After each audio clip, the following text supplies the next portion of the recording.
प्रणाम मित्रों। तो चलिए आज हम लोग सुमित्रा नंदन पंत जी की जीवनी को पढ़ते हैं। सुमित्रा नंदन पंत जी का जन्म उत्तरांचल के अल्मोड़ा जिले के कोसानी नामक गांव में 1900 में हुआ था। उनके पिता पंडित गंगादत्त पंत थे, जो उसी गांव में चाय बागों के प्रबंधक और लकड़ी के ठेकेदार थे।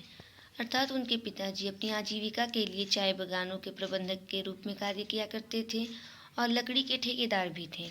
उनकी माता सरस्वती देवी थी, जिनकी मृत्यु पुत्र को जन्म देने के 6 घंटे बाद ही हो गई थी। पंत जी का पालन पोषण उनकी फूफी ने किया था। वे बचपन में शांत व सौम्य स्वभाव के थे। उन्हें खेलने कूदने का जरा भी शौक नहीं था। बस वे अपने मकान के पास खड़े देवदार के वृक्षों को देखते रहते थे। पंत जी की प्रारंभिक शिक्षा अल्मोड़ा के सरकारी हाई स्कूल में हुई। 9वीं कक्षा उत्तीर्ण कर वह काशी चले गए तथा जय नारायण हाई स्कूल से 10वीं कक्षा पास की। उसके बाद वे म्योर सेंट्रल कॉलेज प्रयाग में प्रविष्ट हुए, परंतु सन 1921 के असहयोग आंदोलन में उन्होंने पढ़ाई छोड़ दी। पढ़ाई छोड़ देने पर भी उन्होंने 3 वर्षों तक अंग्रेजी का गहन अध्ययन किया और उपनिषदों, रामकृष्ण, विवेकानंद व रामतीर्थ के वेदांत ग्रंथों को भी मनोयोग पूर्वक पढ़ा। कविता करने की प्रवृत्ति उनमें प्रारंभ से ही थी। उनकी पहली रचना सन 1916 में अल्मोड़ा अखबार में छपी थी। उन्होंने पंडित उदय शंकर भट्ट की फिल्म कल्पना के लिए गीत भी लिखे थे।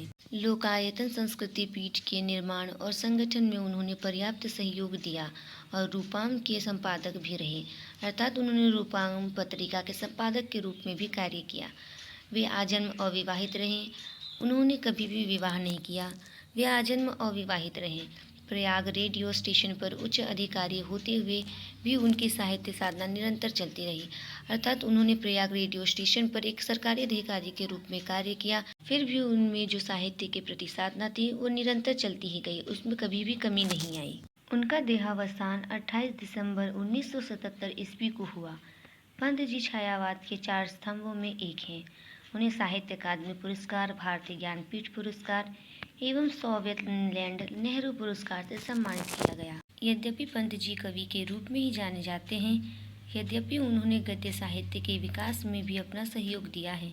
उनका काव्य है उच्छ्वास, पल्लव, वीणा, ग्रंथि, ग्राम्या, युगांत, युगवाणी, स्वर्ण किरण, स्वर्णधूलि, युगपथ, प्रतिभा, वाणी, कला और बूढ़ा चांद। उनके द्वारा रचित उपन्यास है हार। उनकी कहानी संग्रह है 5 कहानियाँ। रूपक है ज्योत्सना, रजत शिखर, शिल्पी, उत्तरशती। उनके द्वारा रचित निबंध है गद्यपथ, 60 वर्ष, एक रेखांकन, शिल्प और दर्शन।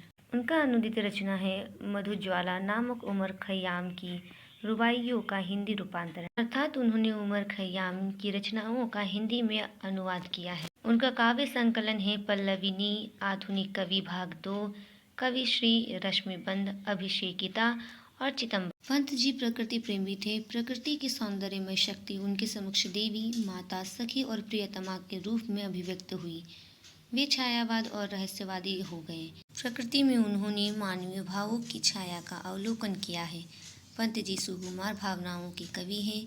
श्रृंगार के संयोग और वियोग दोनों पक्षों का सफल चित्रण पंत जी के काव्य में मिलता है। छायावाद के दोनों पक्षों यानी कि संयोग पक्ष और वियोग पक्ष दोनों का वर्णन उन्होंने अपनी रचनाओं में किया है। इसके अतिरिक्त वीर, रौद्र, करुण, भयानक, विभत्स और शांत रसों का भी चित्रण मिलता है।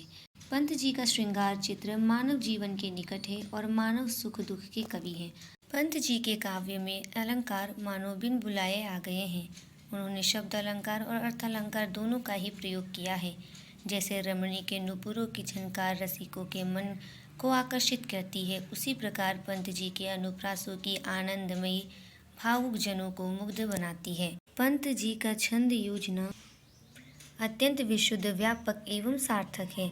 छंद के विषय में पंत जी की धारणा है, कविता हमारे प्राणों का संगीत है, छंद हृदय कंपन है। कविता का स्वभाव ही छंद में लयमान होता है। उनका एक एक शब्द एक एक मूर्त चित्र को व्यक्त करता है। वे बहुत बड़े शब्द शिल्पी हैं। पंत जी खड़ी बोली के सबसे अधिक लोकप्रिय कवि हैं।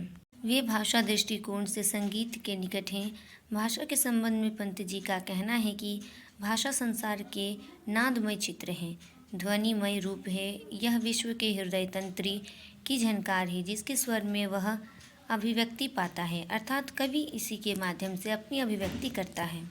उन्होंने संस्कृत के शब्दों के साथ साथ ब्रजभाषा और फारसी के शब्दों का भी प्रयोग अपनी रचनाओं में किया है। पंत जी हमारे सबसे बड़े मानवतावादी कलाकार, युग चिंतक, स्वप्नदृष्टा और आधुनिक काव्य को नवीन गतिविधि प्रदान करने वाले कवि हैं। इसी के साथ सुमित्रा नंदन पंत जी की जीवनी समाप्त होती है। आशा करती हूँ आप लोगों को यह जीवनी अच्छे से समझ आई हो। धन्यवाद।